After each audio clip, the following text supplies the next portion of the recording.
Assalamualaikum semuanya. Apa kabar kalian? Semoga dalam keadaan sehat dan dilancarkan rezekinya oleh Allah. Amin ya robbal alamin. Dikisahkan suatu hari Abu Nawas diundang ke istana oleh Raja Harun al-Rasyid. Raja yang terkenal bijaksana itu sedang dalam suasana hati yang ingin bermain teka-teki. "Abu Nawas," kata raja, "aku ingin bertanya sesuatu padamu. Mengapa Allah memilih Islam sebagai agama yang benar?" Abu Nawas tersenyum. Ia tahu pertanyaan ini bukan sekedar ujian kecerdasan, tetapi juga jebakan. Kalau jawabannya tidak masuk akal, bisa-bisa ia dihukum. Tapi Abu Nawas tidak pernah kehabisan akal. "Wahai Baginda," kata Abu Nawas, "izinkan hamba menjawab dengan perumpamaan." "Baiklah," kata raja, "aku ingin mendengarnya." "Begini Baginda," ujar Abu Nawas, "seandainya Baginda hendak membuat pesta besar dan ingin menjamu para tamu dengan makanan yang terbaik, kira-kira apa yang Baginda lakukan?" "Tentu saja aku akan memilih koki terbaik untuk memasak makanan yang lezat," jawab raja. "Betul sekali," seru Abu Nawas. "Lalu apakah Baginda akan memilih bahan makanan yang busuk atau yang segar?" "Tentu yang segar," kata raja. "Dan apakah Baginda akan menyajikan makanan yang sudah basi atau yang terbaik untuk para tamu?" lanjut Abu Nawas. "Tentu yang terbaik." Raja mulai tertarik dengan arah pembicaraan ini. "Begitulah Baginda," kata Abu Nawas sambil tersenyum. "Allah adalah raja segala raja. Dia ingin memberi manusia petunjuk terbaik. Maka dia memilih agama yang paling sempurna, yaitu Islam. Sebab jika seorang raja saja tidak ingin memberi yang buruk kepada tamunya, tentu Allah tidak akan memberi agama yang tidak sempurna kepada hambanya."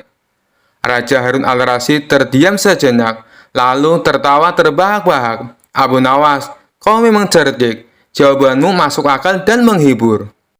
Kisah selanjutnya. Dikisahkan suatu hari di sebuah negeri yang jauh, 5 orang pastor terkenal sebagai orang yang sangat sombong. Mereka sering menganggap bahwa agama mereka adalah yang paling benar, sementara agama lain adalah salah. Ketika mendengar nama Abu Nawas, mereka merasa tertantang dan memutuskan untuk mendatanginya dengan niat mempermalukannya. "Jika kau bisa memenangkan perdebatan melawan kami berlima, kami akan mengakui kebenaranmu," kata salah seorang pastor dengan nada congkak. "Baiklah," jawab Abu Nawas dengan senyum tenang. "Tapi jika aku kalah, aku akan mengikuti apa yang kalian yakini." Kerumunan mulai berkumpul, tertarik melihat bagaimana kecerdikan Abu Nawas akan menghadapi 5 orang pastor ini. Pastor pertama maju. "Abu Nawas, kau bilang Tuhan itu Esa dan Maha Kuasa.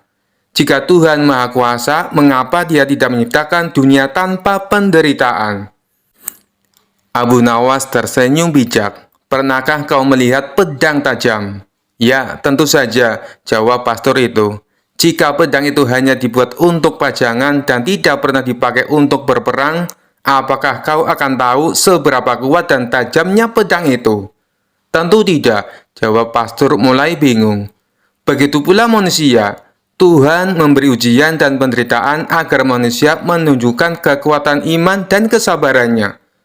Tanpa ujian, manusia tidak akan pernah tahu seberapa besar keimanannya kepada Tuhan." Pastor pertama terdiam, tidak bisa membantah logika Abu Nawas. Pastor kedua maju dengan wajah serius. "Kalau Tuhan itu ada, mengapa Dia tidak menunjukkan dirinya kepada kita?" Abu Nawas tertawa kecil. "Kau tahu cahaya matahari?" "Ya," jawab pastor itu. "Bisakah kau menatap matahari langsung dalam waktu lama tanpa merasa sakit di mata?" "Tidak bisa," jawab pastor itu semakin bingung. "Begitu pula dengan Tuhan. Kita tidak bisa melihatnya dengan mata kita, karena keagungan dan kemuliaannya jauh lebih dahsyat dari cahaya matahari. Tapi kita bisa merasakan kehadirannya lewat segala ciptaannya di dunia." Pastor kedua terdiam, kehilangan kata-kata. Pastor ketiga mencoba menyerang dari sudut lain. "Jika kau bilang Tuhan itu Esa, bagaimana mungkin Dia menciptakan begitu banyak makhluk yang berbeda-beda?" Abu Nawas tersenyum lebar. "Coba lihat dirimu dan teman-temanmu. Bukankah kalian berlima berbeda wajah, berbeda tinggi, bahkan berbeda suara, tapi kalian tetap manusia?" "Iya," jawab pastor itu. "Begitu pula Tuhan. Dia Esa, tapi kekuasaannya meliputi segala ciptaan yang berbeda-beda. Tuhan yang sama menciptakan langit dan bumi, manusia dan hewan, siang dan malam, karena keesaannya justru terbukti dari kebesaran ciptaannya." Pastor ketiga hanya bisa mengangguk-angguk.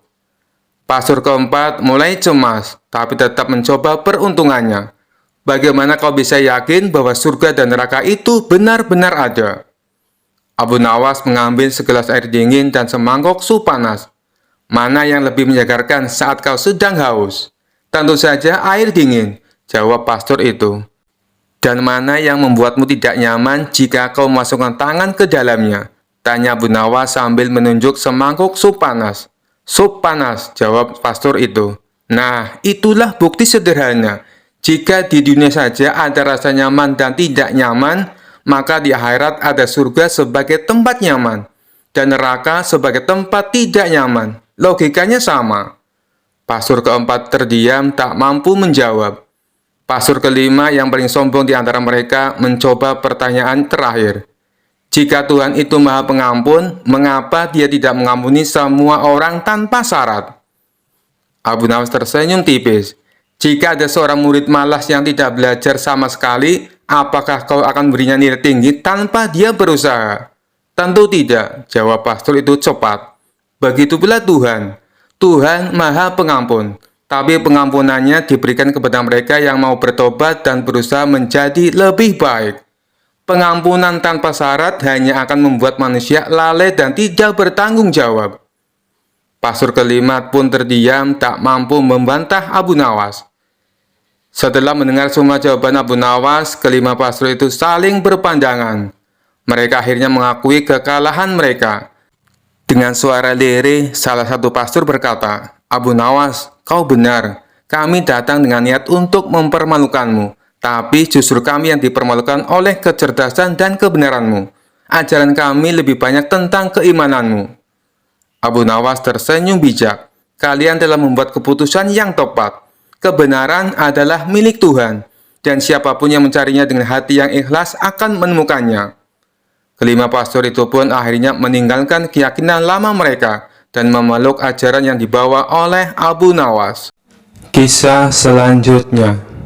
Suatu hari, raja ingin mencari hiburan dan memutuskan untuk memancing.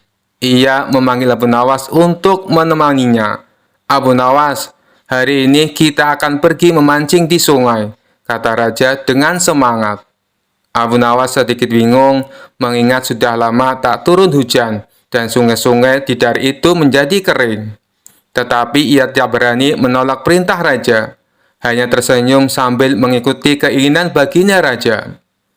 Sesampainya di tepi sungai, raja terkejut melihat sungai itu kering kerontang, hanya menyisakan beberapa batuan dan lumpur. Namun tak ingin terlihat salah, raja berpura-pura tetap tenang dan bersikap seperti biasa. "Baiklah, Abu Nawas, kita mulai memancing di sini." Abu Nawas yang sudah ingin tertawa menahan dirinya.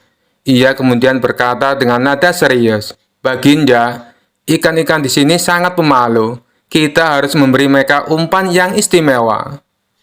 Raja yang mulai bingung namun tak ingin terlihat kalah menjawab, "Kalau begitu, bawa umpan apa saja asal kita dapat ikan." Abu Nawas pun mencari-cari sesuatu, lalu meletakkan sebuah batu besar di ujung pancing raja. "Ini umpan terbaik, Baginda. Ikan-ikan di sungai ini sangat menyukai batu." Raja mulai mengangkat alis. Ikan yang menyukai batu? Tapi karena gengsi, ia tetap melanjutkan memancing sambil duduk penuh kesabaran, melemparkan pancingan berbatu ke sungai yang kering kerontang itu. Setelah beberapa saat, raja merasa aneh karena tak ada tanda-tanda ikan. "Abu Nawas, kemana ikannya? Aku tak merasakan tarikan sedikit pun."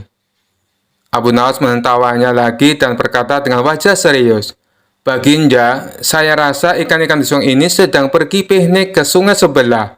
Maklum, air di sini sudah kering." Raja terdiam sejenak, lalu tersenyum menyadari kekonyolannya sendiri. Ia mulai tertawa keras sambil memukul-mukul punggung Abu Nawas. Abu Nawas, kau sungguh pintar menghiburku. Lain kali kita pastikan sungainya penuh air dulu ya. Abu Nawas mengangguk sambil tersenyum. Dalam hati ia merasa lega karena berhasil membuat raja tertawa dengan petualangan memancing yang tak akan pernah terlupakan. Kisah selanjutnya. Dikisahkan pada suatu hari, Raja Harun al-Rasyid merasa lelah dengan berbagai perkara di kerajaannya, mulai dari kasus yang kecil hingga kasus yang besar. Raja memutuskan menunjuk Abu Nawas menjadi hakim untuk mengadili berbagai kasus yang sulit. Ketika Abu Nawas baru duduk di kursi hakim, datanglah dua perkara yang berbeda. Yang pertama adalah seorang pemuda miskin yang tertangkap karena mencuri sandal di masjid. Yang kedua adalah seorang pejabat kerajaan yang tertangkap melakukan korupsi uang rakyat dalam jumlah yang besar. Raja dan seluruh rakyat berkumpul di ruang persidangan karena penasaran bagaimana Abu Nawas akan mengadili kedua kasus tersebut. Sidang pertama, maling sandal. Abu Nawas menatap pemuda miskin itu dan bertanya, "Mengapa kau mencuri sandal di masjid?" Pemuda itu menunduk malu dan menjawab, "Maaf Tuan Hakim, saya mencuri sandal karena saya tidak punya sandal untuk pulang, dan saya takut berjalan di jalanan berbatu tanpa alas kaki." Abu Nawas mengangguk lalu berkata, "Baiklah, karena kau hanya mencuri sepasang sandal dan mengakuinya dengan jujur, hukumannya adalah kau harus menyapu halaman masjid selama seminggu penuh."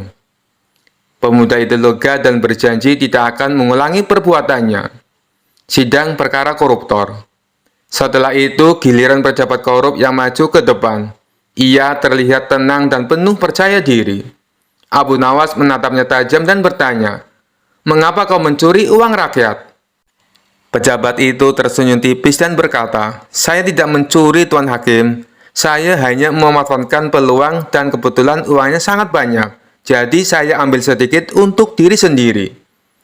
Abu Nawas menghela napas panjang lalu berkata, "Baiklah, karena kau mengambil uang rakyat dengan alasan memanfaatkan peluang, aku akan memberikan hukuman yang sesuai. Kau akan dilempar ke kandang singa yang sedang lapar. Tapi jangan khawatir, aku hanya akan melepaskan satu singa, karena kebetulan aku juga ingin memanfaatkan peluang." Mendengar itu, pejabat korup langsung gemetar ketakutan. "Ampun Tuan Hakim, jangan lempar saya ke kandang singa, saya mengaku salah." Raja dan seluruh hadirin tertawa terbahak-bahak melihat kecerdikan Abu Nawas dalam memberikan hukuman yang tepat. Akhirnya pejabat itu dihukum bekerja di ladang kerajaan tanpa gaji sampai ia mengembalikan semua uang yang telah ia curi. Abu Nawas berhasil menyelesaikan kedua perkara dengan adil dan bijak. Raja Harun al-Rasyid pun berkata, "Abu Nawas, kau memang hakim yang luar biasa. Hukum sandal dan koruptor tidak boleh sama. Karena mencuri sandal hanya menyakiti satu orang, sedangkan mencuri uang rakyat menyengsarakan banyak orang." Abu Nawas tersenyum dan menjawab, "Benar Baginda, adil itu bukan berarti semua mendapat hukuman yang sama, tapi yang bersalah mendapat hukuman yang sesuai." Kisah selanjutnya. Suatu hari, Raja kembali memanggil Abu Nawas ke istana untuk memberi perintah aneh lagi. Raja yang terkenal suka menguji kecerdikan Abu Nawas tersenyum licik dan berkata, "Abu Nawas, kali ini aku punya tugas sangat penting untukmu." Abu Nawas sudah mencium gelagat tak biasa, menjawab dengan hati-hati, "Apa tugasnya, tuanku?" Raja dengan suara lantang berkata, "Aku ingin kau pergi dan mencari ujung bumi. Bawa aku laporan tentang apa yang ada di sana. Jangan kembali sampai kau menemukannya." Abu Nawas yang tahu bahwa perintah ini jelas-jelas mustahil, pura-pura terkejut. Tapi seperti biasa, ia segera berpikir cepat. Dengan wajah serius, Abu Nawas menjawab, "Baik, tuanku. Hamba akan mencari ujung bumi, tapi hamba butuh beberapa persiapan." Raja mengangkat alis penasaran. "Apa yang kau butuhkan kali ini, Abu Nawas?" Abu Nawas dengan tenang menjawab, "Karena perjalanan ini sangat jauh dan berbahaya, hamba butuh bekal yang cukup besar. sekitar 100 unta penuh dengan makanan, minuman, dan persediaan lainnya. Selain itu, hamba juga butuh pasukan kecil untuk melindungi hamba dari bahaya selama perjalanan. Raja berpikir sejenak lalu setuju. Baiklah, aku akan berikan semua yang kau minta. Tapi ingat, jangan kembali sebelum kau menemukan ujung bumi. Abu Nawas tersenyum dan berjanji akan melakukan tugasnya dengan baik. Lalu ia segera memulai perjalanannya dengan 100 unta penuh bekal dan pasukan kecil yang menyertainya. Selama beberapa minggu, Abu Nawas dan rombongannya berkeliling kota, berpura-pura sedang dalam perjalanan jauh. Setiap hari, ia dan pasukannya beristirahat, makan enak, dan menikmati hidup. Sementara orang-orang di kota berpikir Abu Nawas sedang melakukan perjalanan untuk mencari ujung bumi. Setelah beberapa waktu, Abu Nawas merasa cukup. Ia lalu memerintahkan pasukannya untuk kembali ke istana. Saat tiba di depan raja, Abu Nawas melaporkan dengan penuh kepercayaan diri. "Tuanku, hamba telah pergi mencari ujung bumi, dan hamba punya kabar penting." Raja yang sangat penasaran bertanya, "Apa yang kau temukan, Abu Nawas? Apakah kau menemukan ujung bumi?" Abu Nawas mengangguk serius dan menjawab, "Benar, tuanku, hamba telah menemukannya. Ternyata ujung bumi itu adalah tempat di mana langit dan bumi bertemu, tepat di pintu gerbang istana ini." Raja tercengang mendengar jawaban itu. "Apa maksudmu, Abu Nawas?" Dengan cerdik, Abu Nawas menjelaskan, "Setelah perjalanan jauh, hamba menyadari bahwa setiap kali kita berjalan lebih jauh, bumi tampaknya tak berujung. Tapi ketika hamba kembali ke istana ini, hamba menyadari bahwa semua perjalanan berakhir di sini, tempat di mana tuanku berkuasa. Inilah ujung bumi, karena di sini segala sesuatu bermula dan berakhir." Raja terdiam sejenak, berpikir keras. Ia tahu Abu Nawas sedang bermain-main dengan logika, tapi jawaban itu sangat masuk akal dan filosofis. Akhirnya, Raja tertawa terbahak-bahak dan berkata, "Abu Nawas, kau memang tak pernah gagal membuatku kagum. Kau telah melaksanakan tugasmu dengan baik. Ujung bumi memang berada di sini, di bawah kekuasaanku." Semua orang istana ikut tertawa, sementara Abu Nawas tersenyum puas. Sekali lagi, ia berhasil keluar dari tugas mustahil dengan cara yang cerdik dan kocak, membuat raja tak bisa berkata apa-apa selain tertawa. Kisah selanjutnya. Abu Nawas mendengar kota Baghdad gempar mengenai adanya seseorang yang mengaku sebagai peramal sakti. Di depan banyak orang, dia sesumbar bisa mengetahui peristiwa yang akan datang. Hal ini pun membuat rakyat penasaran, termasuk Abu Nawas. Bahkan ada sebagian orang sengaja datang ke tempat peramal itu untuk minta diketahui nasibnya. Dengan ekspresi layaknya orang sakti, orang tersebut memberitahu kepada pasiennya tentang nasib yang akan terjadi di kemudian hari. Orang yang mengaku sakti itu cukup pintar mengolah kata. Sebab apabila ramalannya tidak sesuai kenyataan, dia beralasan karena si pasien telah melanggar aturan, sehingga nasib baiknya tidak kunjung datang. Anehnya, ada saja orang yang percaya dengan bualan si peramal palsu. Alhasil, rumahnya kini banyak didatangi pasien yang ingin diramal masa depannya. Hal ini membuat Abu Nawas resah. Ia ingin sekali memberi pelajaran kepada si peramal palsu. Setelah berpikir lama, akhirnya sosok cerdik ini menemukan ide untuk mengerjai orang yang mengaku sakti itu. Besoknya, Abu Nawas mendatangi rumah si peramal palsu dengan membawa tongkat di tangannya. "Ada apa, wahai anakku? Apa yang kau keluhkan?" tanya si peramal palsu dengan nada sok berwibawa. "Aku cuma mau tanya, apa benar Anda bisa meramal masa depan?" tanya Abu Nawas. "Tepat sekali, kau datang ke tempat yang benar," jawab orang tersebut. "Oh, begitu. Selain meramal masa depan orang, apakah Anda juga bisa meramal nasib Anda sendiri di masa mendatang?" tanya Abu Nawas lagi. Tentu saja bisa, wahai anakku. Aku bisa tahu apa yang akan terjadi pada diriku sendiri, jawab si peramal palsu.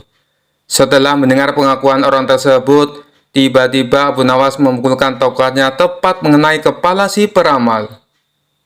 Aduh, kenapa kau memukulku? Tanya si peramal palsu kesakitan. Tadi katanya Anda bisa tahu apa yang akan terjadi pada diri Anda sendiri.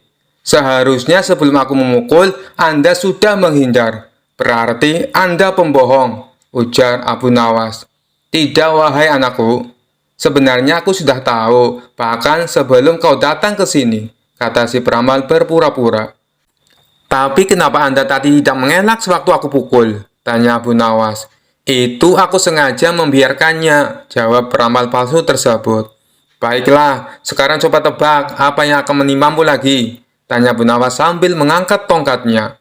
Si peramal buru-buru menjauh dari Abu Nawas. Kamu pasti akan memukulku, jawab si peramal palsu. Anda salah, balas Abu Nawas. Bersamaan dengan itu, Abu Nawas menghancurkan barang-barang yang digunakan sebagai sarana perdukunan di ruangan tersebut.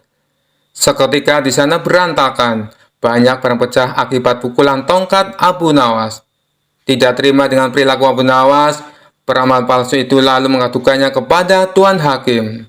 Singkat cerita, Abu Nawas dan si peramal palsu diundang ke pengadilan. Di depan Tuan Hakim, si peramal palsu menuntut Abu Nawas dihukum berat, sebab telah memukul dirinya dan membuat onar di rumahnya. Hai Abu Nawas, apa alasanmu sampai tega memukul dia dan kenapa kau menghancurkan barang-barangnya? Tanya Tuan Hakim. Begini Tuan Hakim, awalnya hamba tanya ke dia, apakah bisa tahu nasib yang akan terjadi kepada dirinya sendiri. Dia kan ngakunya peramal dan bilang katanya tahu, tapi saat hamba pukul pakai tongkat, dia tidak menghindar. Tuan Hakim pasti menghindarkan apabila tahu ada orang yang akan memukul. Jadi yang salah siapa? Dia yang pembohong atau hamba yang memukul? Cerita Abu Nawas. Lalu saat hamba hancurkan barang-barangnya, ternyata dia juga tidak tahu Tuan Hakim. Kalau dia tahu, pasti sebelum hamba datang sudah mengamankan barang-barangnya, ditaruh di dalam kamar. Katanya bisa meramal masa depan, sedangkan masa depannya sendiri saja tidak tahu.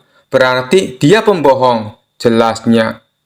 Ada benarnya apa yang dikatakan Abu Nawas. Kalau kau memang mau peramal, harusnya tahu apa yang akan terjadi kepadamu, ucap Tuan Hakim kepada si peramal palsu. Akhirnya Abu Nawas dibebaskan dari tuntutan hukuman. Sementara orang yang mengaku sakti itu menjadi kapok. Dia tidak berani membuka praktek ramalannya lagi. Kisah selanjutnya. Dikisahkan Abu Nawas mempunyai tetangga yang licik yang bernama Abu Jahal. Abu Jahal mempunyai kebun yang ditanami berbagai macam buah-buahan. Kebun Abu Jahal ini berdekatan dengan kebun milik Abu Nawas. Kebun milik Abu Nawas hanya dibatasi tumpukan batu. Sedangkan Abu Jahal berkeinginan menambah luas area kebunnya. Abu Jahal berpikir keras agar keinginannya bisa terwujud. Hal ini sampai membuatnya dia susah untuk tidur. Kemudian terlintas niat jahat di benaknya. Aku harus melakukannya sekarang, mumpung waktunya sudah malam, pikir Abu Jahal. Di tengah malam gelap gulita, Abu Jahal langsung pergi menuju kebun miliknya. Ia mencari pembatas tumpukan kayu yang menjadi pemisah antar kebunnya dan kebun milik Abu Nawas. Setelah menemukannya, Abu Jahal mulai mengangkat satu persatu batunya, lalu memindahkan ke area kebun milik Abu Nawas. Dengan begitu, luas kebun milik Abu Jahal menjadi bertambah luas. Setelah selesai, dia kembali pulang ke rumahnya dengan sembunyi-sembunyi. Dia senang dengan apa yang dilakukannya. Selama beberapa hari, Abu Nawas tidak menyadari dengan perbuatan Abu Jahal. Abu Nawas masih santai menanam buah-buahan di area yang telah dicuri Abu Jahal. Seiring berjalannya waktu, buah yang ditanami Abu Nawas kini berbuah. Buahnya besar-besar dan segar. Melihat hal itu, Abu Jahal merasa senang. Ia pun segera memanen tanaman buah tersebut. Berapa lama kemudian datanglah Abu Nawas. Dia sangat terkejut melihat Abu Jahal memanen tanaman buah miliknya. "Apa yang kamu lakukan?" tanya Abu Nawas heran. "Aku sedang memanen buah yang ada di kebunku," jawab Abu Jahal dengan sangat enteng. "Apa kau bilang? Ini masih area kebunku, Abu Jahal," balas Abu Nawas. "Hei Abu Nawas, kamu mengigo ya? Coba kau lihat batu pembatasnya," jawab Abu Jahal. Abu Nawas terdiam. "Kenapa tumpukan batunya bisa pindah ya? Atau aku yang kurang teliti?" pikirnya. "Tapi kan buah itu aku yang menanamnya, Abu Jahal," ucap Abu Nawas. "Itu sih salahmu sendiri. Kenapa menanam buah di area kebunku? Berarti ini adalah milikku," sahut Abu Jahal. "Kurang ajar. Ini pasti ada yang tidak beres," kata Abu Nawas dalam hati. "Hei Abu Jahal, kamu pasti memindahkan tumpukan batu itu kan?" tanya Abu Nawas geram. "Jangan fitnah kamu, aku bisa mengadukannya kepada Tuan Hakim," balas Abu Jahal. "Ayo, kita selesaikan masalah ini di depan Tuan Hakim," timpal Abu Nawas. Mereka pun menghadap Tuan Hakim. Di hadapan Tuan Hakim, Abu Nawas dan Abu Jahal saling mengadukan masalahnya. "Jujur saja aku sangat bingung siapa di antara kalian yang benar. Tapi sepertinya aku lebih mempercayai Abu Jahal," kata Tuan Hakim. "Kenapa Tuan Hakim begitu mudah memutuskan hal ini? Anda kan hakim yang terkenal bijak. Harusnya lebih berhati-hati dalam memutuskan," balas Abu Nawas. "Sudahlah Abu Nawas, terima saja keputusan hakim. Toh area kebunmu masih juga luas," ucap Abu Jahal. "Enak saja kamu bicara. Kamu telah mencuri lahanku. Kamu sengaja memindahkan tumpukan batu yang menjadi pembatas," bentak Abu Nawas. "Aku harap kalian berdua diam. Apa yang akan aku putuskan tidak bisa diganggu-gugat. Keputusanku adalah tanah yang kamu tanami buah adalah milik Abu Jahal," kata Tuan Hakim. Mendengar hal itu, Abu Jahal merasa sangat senang. "Terima kasih Tuan Hakim, Anda adalah hakim yang paling bijak yang pernah saya kenal," ucapnya. Sementara Abu Nawas hanya bisa pasrah menerima keputusan tersebut. "Asik, sekarang aku punya kebun yang lebih luas dari Abu Nawas," ungkap Abu Jahal dalam hati kegirangan.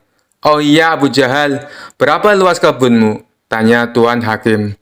"Luasnya 1,5 hektar Tuan Hakim," jawab Abu Jahal. "Kalau kamu Abu Nawas, berapa luas kebunmu?" tanya Tuan Hakim kembali. "Sebenarnya luas kebunku 1,5 hektar, tapi karena setengahnya dicuri sama Abu Jahal, luasnya sekarang jadi tinggal 1 hektar, jawab Abu Nawas. "Kalian tahu tidak kenapa aku tanya luas kebun kalian? Karena kemarin aku dapat surat langsung dari Baginda Raja. Beliau memerintahkan kepadaku, barang siapa mempunyai kebun yang luasnya lebih dari 1 hektar, maka akan disita negara beserta isi-isinya. Dan bagi siapa saja yang menentang peraturan ini akan dihukum mati. Hal ini Baginda Raja terpaksa lakukan karena kondisi keuangan negara sedang krisis," jelas Tuan Hakim. Raut wajah Abu Jahal yang tadinya ceria mendadak berubah menjadi terkejut. "Waduh, celaka. Aku akan kehilangan kebunku," pikir dia ketakutan. "Maaf Tuan Hakim, sebenarnya luas kebunku hanya 1 hektar, tutur Abu Jahal. "Tadi kamu bilang katanya luas kebunmu 1,5 hektar. Sekarang bilangnya 1 hektar. Kamu jangan main-main Abu Jahal," bentak Tuan Hakim. "Aku berani bersumpah Tuan Hakim, kebunku memang luasnya hanya 1 hektar. Tumpukan batu yang jadi pembatas antara kebunku dan kebun milik Abu Nawas telah aku pindah dari tempatnya," ujar Abu Jahal. "Oh, begitu. Jadi tanah yang ditanam buah oleh Abu Nawas sebenarnya masih area kebun dia?" tanya Tuan Hakim memastikan. "Benar Tuan Hakim," jawab Abu Jahal. "Bagaimana denganmu Abu Nawas? Apakah benar luas kebunmu 1,5 hektar?" tanya Tuan Hakim kepada Abu Nawas. "Benar Tuan Hakim," jawab Abu Nawas pasrah. "Nah, kalau begini kan jelas siapa yang sebenarnya berbohong," "Pengawal, tangkap Abu Jahal dan masukkan ke penjara karena telah mencuri kebun milik Abu Nawas," perintah Tuan Hakim. "Tapi Tuan Hakim, kebunku tidak disitakan?" tanya Abu Jahal khawatir. "Tidak ada yang namanya penyitaan, itu hanya trik saja, supaya bisa menyelesaikan perkara kalian berdua dengan adil," balas Tuan Hakim. Mendengar hal itu, Abu Jahal langsung terkulai lemas. Sementara Abu Nawas tersenyum bahagia karena bisa mendapatkan kembali luas kebunnya. Kisah selanjutnya dikisahkan pada suatu malam di desa tempat Abu Nawas tinggal diadakan acara tahlilan untuk mendoakan salah satu warga yang telah meninggal dunia. Karena dianggap sosok yang cerdas dan dihormati, warga sepakat menunjuk Abu Nawas sebagai imam tahlilan. Abu Nawas yang sebenarnya jarang menghadiri acara seperti itu hanya bisa tersenyum kecut. "Baiklah, kalau kalian percaya padaku, aku akan memimpin acara ini," katanya sambil menggaruk-garuk kepala. Sebelum acara dimulai, Abu Nawas diberi kitab tahlil oleh salah seorang tokoh desa. "Ini kitabnya Abu Nawas, nanti bacakan secara berurutan ya," kata tokoh desa tersebut. Abu Nawas membuka kitabnya dan mengintip isi di dalamnya. Sayangnya kitab itu ditulis dengan huruf Arab gundul tanpa harokat. Abu Nawas yang terbiasa membaca kitab berharokat merasa sedikit panik. Namun sebagai orang yang tak pernah kehilangan akal, ia berkata dalam hati, "Aku harus menemukan cara agar acara ini tetap berjalan dengan lancar." Warga berkumpul, duduk melingkar di ruang utama rumah. Abu Nawas duduk di depan, memegang kitab tahlil dengan penuh percaya diri. Ia membuka acara dengan suara lantang. "Baiklah saudara-saudaraku sekalian, kita mulai acara ini dengan bacaan basmalah. Bismillahirrahmanirrahim." Semua orang mengikuti mengucapkan amin dengan khusyuk. Kemudian Abu Nawas mulai membaca dengan nada merdu. Tetapi isi yang dibacanya ternyata berbeda jauh dari kitab tahlil. Ia mulai mengarang bebas. "Alhamdulillahilladzi ja'alana ummatan wahidah wa akromana bi Abu Nawas sebagai imam yang tampan." Beberapa orang yang paham bahasa Arab mulai saling pandang. Namun karena suara Abu Nawas terdengar begitu yakin, mereka tetap mengikuti bacaan itu sambil tersenyum geli. Saat tiba di bagian doa, Abu Nawas semakin kreatif. Ia menutup kitabnya dan berkata, "Saudara-saudaraku, doa ini sangat penting, jadi izinkan aku menyampaikannya dengan cara yang paling tulus." Ia lalu mengangkat tangan dan memulai doanya. "Ya Allah, berikan ampunan kepada saudara kami yang telah meninggal. Semoga Engkau melapangkan kuburnya, memberi cahaya dan menjauhkannya dari hal-hal yang membuat tidak nyaman, seperti semut merah atau ular berbisa." Semua orang tertawa kecil, tetapi Abu Nawas tetap melanjutkan dengan nada serius. "Ya Allah, semoga Engkau memberkahi makanan yang akan kami nikmati nanti. Jangan biarkan ayam gorengnya terlalu keras atau sambalnya terlalu pedas." Warga yang mendengar mulai tertawa terbahak-bahak. Bahkan beberapa anak kecil yang ikut dalam acara itu tak bisa menahan tawa. Setelah selesai, tokoh desa mendekati Abu Nawas dan berkata, "Abu Nawas, sebenarnya bacaanmu tadi tidak sesuai dengan kitab tahlil. Tapi aku harus mengakui, suasana acara ini jadi lebih ringan dan penuh kebahagiaan. Kau memang punya cara unik untuk menghibur kami." Abu Nawas tersenyum sambil berkata, "Tahlil itu intinya adalah doa dan niat yang tulus. Kalau niatku sudah benar, maka Allah pasti mengerti." Sejak saat itu, warga desa tak lagi menunjuk Abu Nawas sebagai imam tahlilan. Kisah selanjutnya. Suatu hari, dua saudara datang ke hadapan Abu Nawas dengan wajah masam dan tegang. Mereka sedang berseteru karena harta warisan dari orang tua mereka yang baru saja meninggal. Mereka berdebat dan berselisih tanpa henti. Masing-masing merasa berhak atas bagian yang lebih besar. "Abu Nawas, tolonglah kami. Kami tidak bisa menemukan cara membagi harta warisan ini dengan adil," kata salah satu dari mereka. Abu Nawas yang terkenal bijaksana namun penuh akal memandang keduanya dengan tatapan serius, lalu tersenyum kecil. "Baiklah, aku akan membantumu membagi harta warisan ini secara adil. Tapi aku punya satu syarat." Kedua saudari itu mengangguk serempak. Apa syaratnya Abu Nawas? Kami akan menurut, jawab mereka. Syaratnya, kata Abu Nawas sambil menahan tawa dalam hati. Kalian harus menjalankan metode pembagian yang kuciptakan sendiri. Jika setuju, kalian tidak boleh mengeluh atau menolak.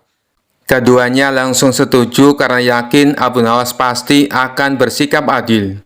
Tanpa menunda waktu, Abu Nawas meminta mereka membawa semua barang warisan ke tengah-tengah ruang sidang kecil yang ia buat di rumahnya. Di sana ada sebidang tanah, seekor kambing, dan sepeti penuh koin emas. Abu Nawas menatap harta tersebut dengan pandangan yang penuh perhatian, lalu berkata, "Baik, mari kita mulai. Akan kubagi semuanya secara tepat dan adil." Kemudian ia menunjuk salah satu saudara dan berkata, "Kau yang tertua, akan kuberikan bagian tanah ini. Kau bisa menggarap tanah tersebut untuk kebutuhanmu." Lalu ia menunjuk saudara yang lain, "Kau yang lebih muda, kau mendapatkan kambing ini. Kau bisa memelihara dan merawatnya, lalu mengambil keuntungan dari susu dan hasilnya." Namun kedua saudara itu tidak puas. Si sulung memprotes, "Abu Nawas, tanah ini kering. Bagaimana aku bisa mendapatkan keuntungan dari ini? Adikku dapat kambing yang bisa menghasilkan setiap hari." Dan si bungsu tak kalah kesalnya, "Bagaimana bisa aku hanya mendapatkan seekor kambing? Tanah itu lebih berharga dari kambing ini." Abu Nawas tersenyum mendengar keluhan mereka. "Oh, jadi kalian tidak puas dengan bagian masing-masing?" Mereka mengangguk. Lalu Abu Nawas mengeluarkan ide cerdasnya. "Kalau begitu, kita ubah pembagiannya. Yang tertua akan mendapatkan kambing, sedangkan yang muda akan mendapatkan tanah," katanya. Tapi seperti yang Abu Nawas duga, mereka kembali tidak puas dan mulai berdebat lagi.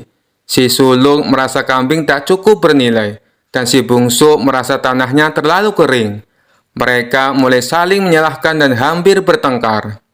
Abu Nawas lalu berkata dengan suara lantang, "Sudah cukup. Karena kalian tidak bisa menerima pembagian apapun dengan ikhlas, aku akan memberikan solusi terakhir. Akan kubagi semua harta ini dengan adil. Aku akan mengambil semuanya." Kedua saudara itu terkejut. "Apa maksudmu, Abu Nawas?" tanya mereka bingung. "Begini," kata Abu Nawas, "daripada kalian terus berkelahi dan tak bisa menerima bagian masing-masing, lebih baik aku saja yang menyimpan harta ini. Setidaknya aku tidak perlu mendengar keributan dan pertengkaran kalian." Mendengar itu, keduanya terdiam. Mereka sadar bahwa sikap serakah mereka hanya memperkeruh keadaan. Tanpa harta tersebut, mereka justru tidak mendapatkan apa-apa. Keduanya saling pandang, lalu berkata, "Baiklah Abu Nawas, kami telah salah. Kami akan menerima pembagianmu tanpa protes lagi." Abu Nawas tersenyum. "Nah, itu baru sikap yang benar. Kalau begitu, aku akan membagi sesuai yang pertama. Si sulung dapat tanah, dan si bungsu dapat kambing. Dan seperti emas ini, kalian berdua akan membaginya setengah-setengah." Keduanya tersenyum dan mengangguk lega. Mereka pun mengucapkan terima kasih kepada Abu Nawas atas pelajaran berharga yang ia berikan. Dan sejak hari itu, kedua saudara itu hidup damai dan tak pernah lagi berselisih soal harta. Kisah selanjutnya. Rumah Abu Nawas konon pernah didatangi Abu Jahil yang terkenal pelit. Ia lalu menjelaskan tujuan kedatangannya. Dia ingin meminjam 100 dinar. Tentu saja Abu Nawas terkejut mendengarnya. "Dari mana saya mendapatkan uang sebanyak itu?" kata Abu Nawas. "Tolonglah Abu Nawas, aku yakin kamu pasti ada. Pinjami aku selama sebulan," pinta Abu Jahil merengek. Awalnya Abu Nawas tidak mau mengabulkan permintaan Abu Jahil. Namun karena terus-menerus didesak, Abu Nawas tidak bisa menolak. "Tapi kamu janji ya, hanya sebulan," kata Abu Nawas mengingatkan. "Ya, saya berjanji Abu Nawas, bulan depan kebun saya akan panen. Saya pasti akan mengembalikan uang pinjaman," jawab Abu Jahil. Singkat cerita, setelah 1 bulan, Abu Jahil tidak pernah mengembalikan uang tersebut. Padahal saat itu kebun Abu Jahil sudah panen, dan hasil panennya melimpah ruah. Payah Abu Jahil.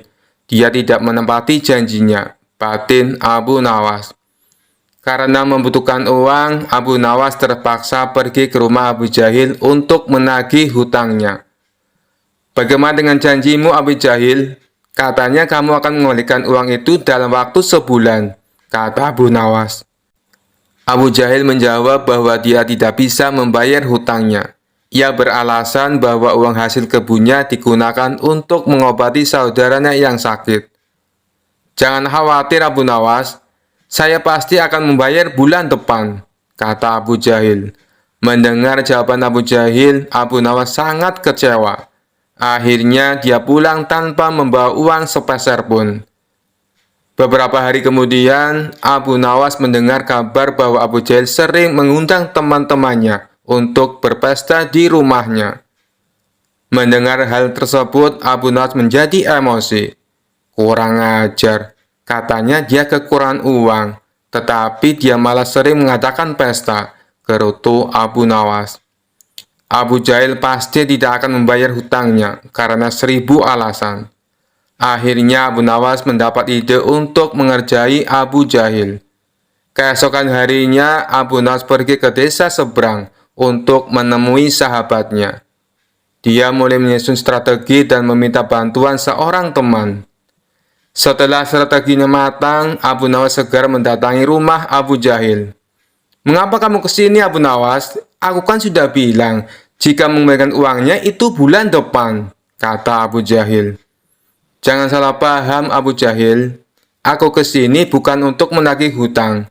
Aku ingin mengajakmu bertemu dengan orang pintar, jawab Abu Nawas. Ada perlu apa memangnya? Tanya Abu Jahil penasaran. Ini Abu Jahil, di desa seberang katanya ada dukun pesugihan yang bisa membuat kita kaya. Aku ingin mencobanya di sana, jawab Abu Nawas. Benarkah? Oke Abu Nawas, aku ikut. Aku juga ingin kaya, kata Abu Jahil kegirangan mendengar adanya tawaran dukun pesugihan tersebut. Singkat cerita, Abu Nawas dan Abu Jahil tiba di rumah dukun pesugihan tersebut. Setelah memanggil keduanya, dukun itu bertanya, "Apa yang kamu lakukan di sini?" Abu Nawas kemudian mengutarakan keinginannya agar ia ingin kaya tanpa bekerja. "Oh, itu mudah. Tapi ada syaratnya," kata sang dukun. "Apa syaratnya?" tanya Abu Nawas. "Syaratnya harus ada yang dikorbankan. Tapi jangan khawatir, korbannya tidak harus dari keluarga. Orang lain juga bisa dikorbankan. Tapi orang lain itu adalah orang yang terkait dengan hartamu," jawab sang dukun. "Apa maksudmu? Aku tidak mengerti," tanya Abu Nawas lagi. "Ya, misalnya siapapun yang berutang uang kepadamu, orang itu dapat digunakan sebagai korban, meskipun dia bukan anggota keluargamu," jawab sang dukun. "Bagaimana jika orang itu tidak mau?" tanya Abu Nawas. "Kamu tidak perlu meminta izin kepada orang tersebut. Nanti ia akan jadi korban tanpa ia sadari, dan tiba-tiba mati dengan mengerikan," kata sang dukun menjelaskan. "Oh, aku mengerti. Baiklah, aku setuju," jawab Abu Nawas sambil memandang Abu Jahil. Abu Jahil yang merasa dikorbankan langsung gemetaran. Dukun itu kemudian mengajari Abu Nawas mantra sebagai ritual. Tengah malam setelah kembali dari rumah dukun, Abu Nawas berkata di tengah jalan, "Abu Jahil, kamu tidak perlu mengembalikan hutang 100 dinar. Saya ikhlas." Mendengar hal itu, Abu Jahil langsung ketakutan. "Jangan Abu Nawas, saya akan mengembalikan uang kamu nanti. Tepatnya saat sampai di rumah saya. Nanti akan segera aku kembalikan," kata Abu Jahil dengan ketakutan. "Bukankah kamu kemarin mengatakan bahwa kamu kehabisan uang?" goda Abu Nawas. "Saya masih punya banyak uang, Abu Nawas. Aku sengaja berbohong padamu," kata Abu Jahil. Akhirnya Abu Jahil segera mengembalikan uang pinjamannya kepada Abu Nawas di hari itu juga, sejumlah uang 100 dinar. Setelah diselidiki, terungkap bahwa dukun yang didatangi Abu Nawas dan Abu Jahil adalah sahabat Abu Nawas. Taktik ini sengaja diatur oleh Abu Nawas dan kawannya tersebut agar Abu Jahal segera melunasi hutangnya. Cerdas sekali Abu Nawas. Kisah selanjutnya. Dikisahkan suatu hari Abu Nawas dipanggil menghadap Raja Harun al-Rasyid. Dengan nada serius sang raja berkata, "Abu Nawas, aku telah menemukan pasangan yang cocok untukmu. Dia cantik, baik hati, dan dari keluarga terhormat." Abu Nawas tersenyum. "Terima kasih Baginda, saya siap menikah jika itu kehendak Baginda. Tapi siapa dia?" Raja menepuk bahunya. "Dia adalah putri seorang bangsawan, tapi ada satu hal yang perlu kau tahu, dia buta." Abu Nawas terkejut tetapi berusaha tetap tenang. "Buta Baginda? Apakah Baginda yakin ini keputusan yang tepat?" Raja menjawab dengan nada bijak, "Iya, dia buta, tapi hatinya terang. Jangan kau nilai seseorang hanya dari matanya Abu Nawas. Ini akan menjadi pelajaran untukmu." Setelah menerima keputusan raja, Abu Nawas akhirnya bertemu dengan calon istrinya. Gadis itu memang cantik dengan senyum manis dan tutur kata yang lembut. "Abu Nawas," kata gadis itu, "aku tahu kau dipaksa menikah denganku, tapi aku harap kau ikhlas menerima keadaanku." Abu Nawas tersenyum, "Tentu Nona, keikhlasan adalah kekuatan terbesar manusia, dan saya yakin kita bisa saling melengkapi." Namun dalam hati Abu Nawas mulai memikirkan cara agar ia bisa keluar dari situasi ini tanpa menyinggung perasaan siapapun. Di malam harinya Abu Nawas menemui raja dan berkata, "Baginda, saya ingin menikah dengan gadis itu, tapi ada satu syarat." Raja terkejut, "Apa syaratmu Abu Nawas?" "Saya ingin menguji kesetiaan dan keberanian calon istri saya," jawab Abu Nawas. "Beri waktu saya seminggu untuk melihat apakah dia mau menerima ujian ini." Raja setuju meski sedikit bingung dengan permintaan Abu Nawas.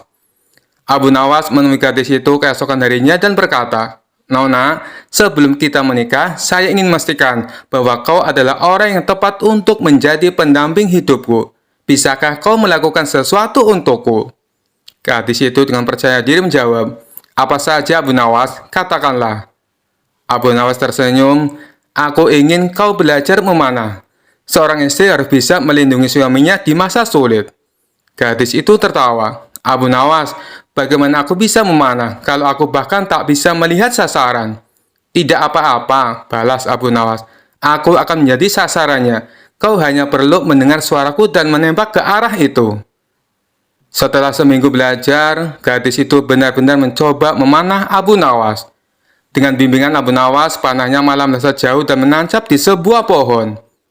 Melihat kejadian ini, Abu Nawas dengan cerdik berkata kepada raja, "Baginda, calon istri saya luar biasa, tapi saya khawatir jika suatu hari saya membuatnya marah, saya tidak akan selamat." Raja tertawa terbahak-bahak mendengar alasan Abu Nawas. "Baiklah Abu Nawas, aku mengerti. Kau bebas dari perjodohan ini, tapi aku harap kau tetap menghormati gadis itu." Akhirnya Abu Nawas berhasil keluar dari pernikahan itu tanpa menyakiti perasaan siapapun.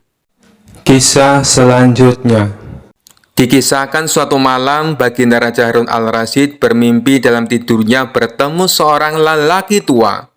Lelaki itu berpesan kepada Baginda Raja jika negeri yang dipimpinnya akan dilanda musibah hebat. Oleh karena itu, agar dapat menghindari bencana tersebut, ia harus mengusir seorang penduduk negerinya yang bernama Abu Nawas. Keesokan harinya setelah terbangun, Baginda Raja mulai gelisah. Sang raja galau karena teringat mimpi yang dialaminya semalam. Raja kemudian memerintahkan kepada pesuruhnya untuk menghadirkan Abu Nawas ke istana. Abu Nawas pun akhirnya berada di istana. Baginda Raja kemudian berkata kepada Abu Nawas, "Hai Abu Nawas, semalam aku bermimpi. Mimpi tersebut sangat aneh. Dan aku merasakan jika mimpi itu adalah suatu pertanda buruk bagi negeriku. Dalam mimpiku, aku bertemu seorang laki-laki tua yang memakai pakaian serba putih. Ia mengatakan kepadaku, jika negeri ini akan ditimpa bencana yang sangat besar. Agar musibah itu tidak terjadi, ia berpesan agar aku mengusir seorang rakyatku dari negeri ini yang bernama Abu Nawas.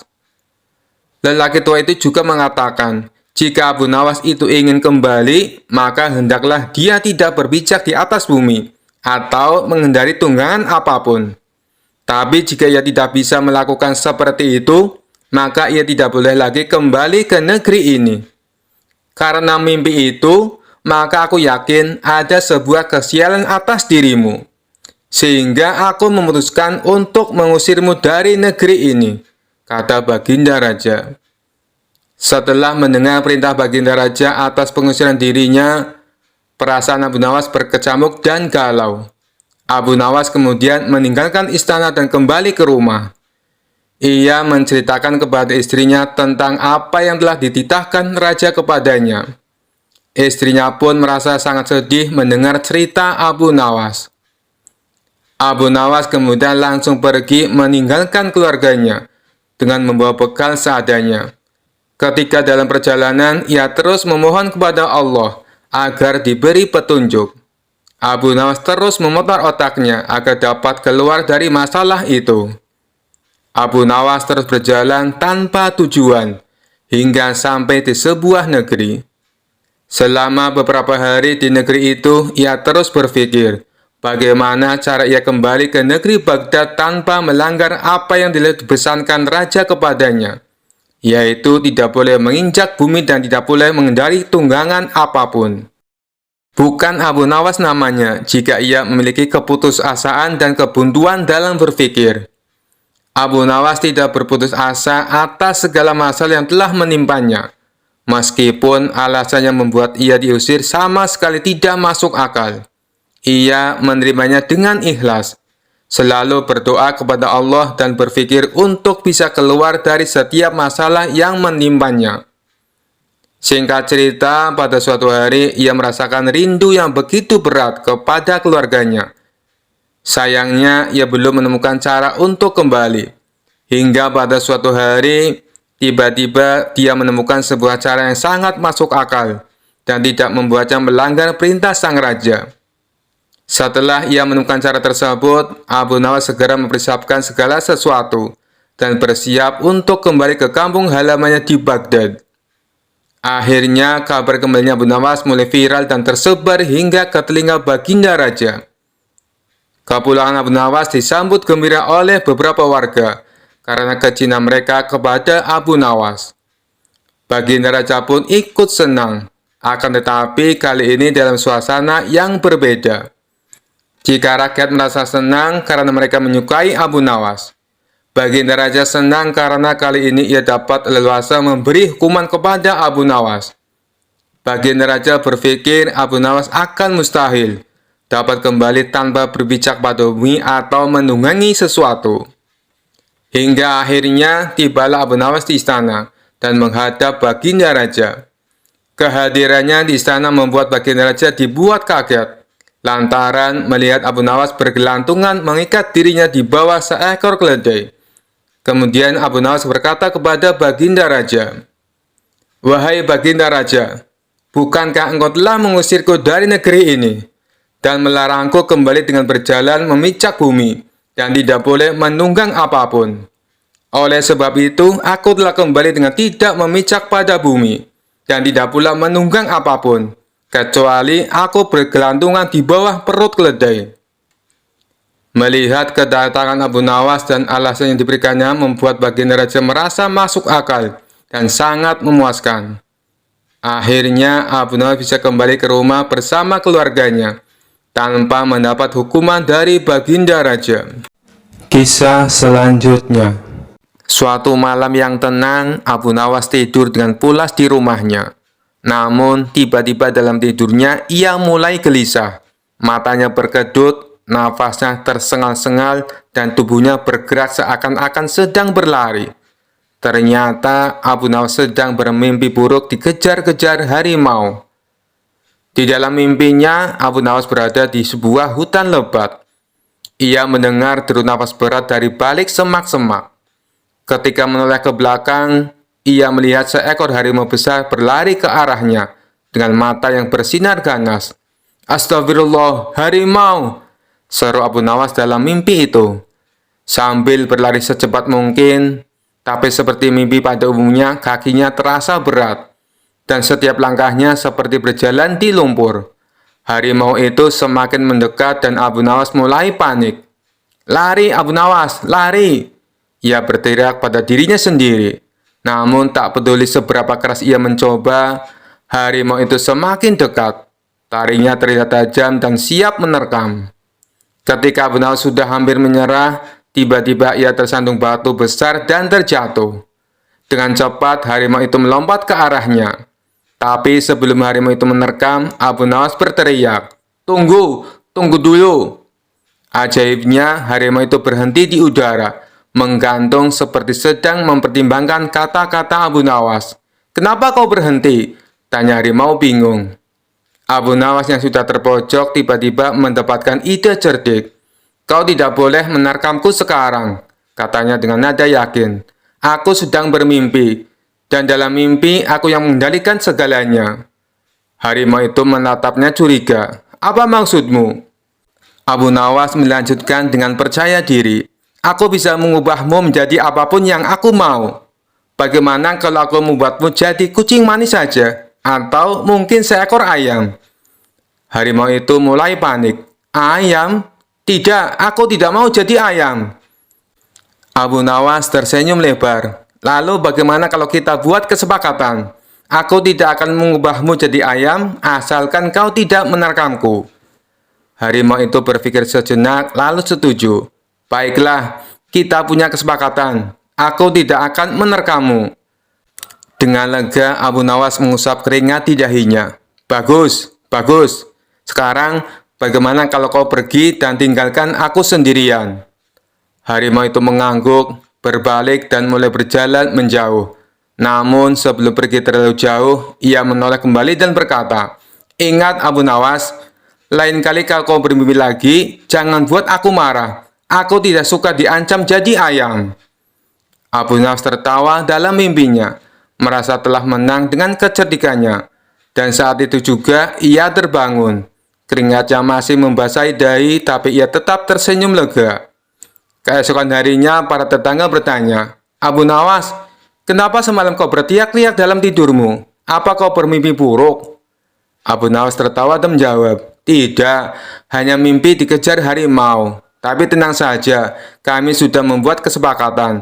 Harimau itu tidak akan berani lagi menerkamku." Kisah selanjutnya. Dikisahkan di suatu kota, ada seorang pendeta muda yang terkenal sombong. Ia selalu merasa dirinya paling pandai dan suka mempermalukan orang di depan umum. Suatu hari, ia mendengar tentang Abu Nawas, seorang yang terkenal cerdik dan penuh akal.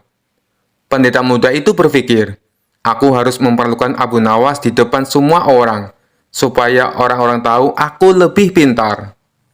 Ia lalu mengatur rencana licik. Pendeta muda mengundang Abu Nawas ke gereja dengan alasan ingin berdiskusi soal ilmu pengetahuan. Karena Abu Nawas dikenal tidak pernah menolak tantangan, ia pun datang ke gereja dengan senyuman. Begitu Abu Nawas masuk, pendeta muda itu berdiri di depan banyak jemaat dan berkata dengan suara lantang, "Abu Nawas, kau adalah tamu di sini, dan sebagai tamu kau harus menjawab 3 pertanyaanku. Jika kau tidak bisa menjawab, maka aku akan menyuruhmu keluar dengan rasa malu." Abu Nawas tetap tenang dan tersenyum. "Baiklah, tanyakan apa saja. Tapi jika aku bisa menjawab, kau harus menyiapkan makan malam yang enak untukku." Pendeta muda setuju dengan penuh rasa percaya diri. Pertanyaan yang pertama, "Apa yang paling dekat dengan kita di dunia ini?" Abu Nawas menjawab tanpa ragu, "Kematian. Sebab tak ada yang tahu kapan ia akan datang, dan ia selalu mengikuti kita kemanapun kita pergi."